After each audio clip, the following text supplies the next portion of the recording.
Good morning, everybody. This is Ricky, and welcome to Hope for Today. I want to wrap your minds around this one idea that I want to serve as our devotion for the day. Here it is. How I show up with people matters. Did you hear that?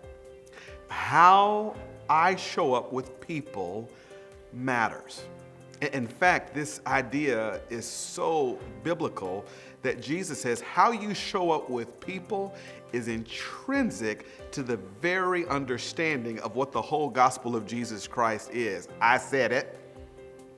That Jesus teaches us that the way I treat people in my life is connected to how I treat God. Ricky, give me some Bible. I'm so glad you asked. Matthew chapter 22, Jesus is talking to the Sadducees, and they beg the question, verse 36, Teacher, which is the great commandment of the law? Jesus says, verse 37, You shall love the Lord your God with all your heart, and with all your soul, and with all your mind. This is the great and first commandment. But then he says in verse 39, and there's a second like it, you shall love your neighbor as yourself. Here it is, verse 40, on these two commandments depend all the law and the prophets. There it is. Jesus is saying that the very heart of the gospel concerns, on the first hand, my relationship to God. That you shall love the Lord your God with all your heart, with all your soul, and with all your mind. But then Jesus says there's a second commandment that is like it. Translation, there's a second commandment that is so close that if you miss that commandment, you really didn't grasp the first. Are you smelling what I'm stepping in? And Jesus says the second is this, that you shall love others and your neighbor as yourself. And then Jesus gives a great qualifier in the end. On these two commandments depend the whole law and the prophets. Translation, the whole gospel is centered not just on my relationship vertically to God, but on my relationship horizontally to others. In fact, when you imagine the cross, you can't help but think about this vertical beam and a horizontal beam, and I've always thought that to be emblematic of the gospel. That says the gospel is not just my relationship vertically to God, but my relationship horizontally to others. There was a great church father in the 3rd century who went by the name of Cyprian, who said that one cannot say that they have God as father without also having church as mother.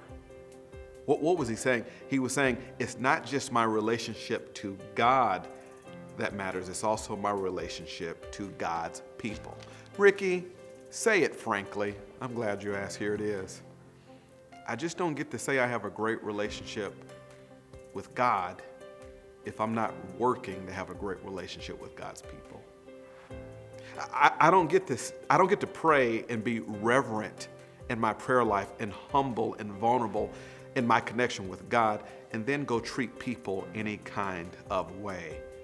Jesus is teaching that they are inextricably connected, that the way you treat people in your life has to do something with the way you're treating God in your life. Both really matter. Okay, listen, if you really want to experience the fullness of the gospel and fall in love with Jesus, on some level it means falling in love with the people of Jesus as well. You see, in heaven, it's not just going to be you and God, it's going to be you and God and you with God's people. So practice now on pursuing those relationships to glorify Him in everything that you can do. Think about it this way. Is there anybody that you've had an attitude with lately that just really didn't reflect how you would have treated them if you would have seen Jesus standing right there? Make that right.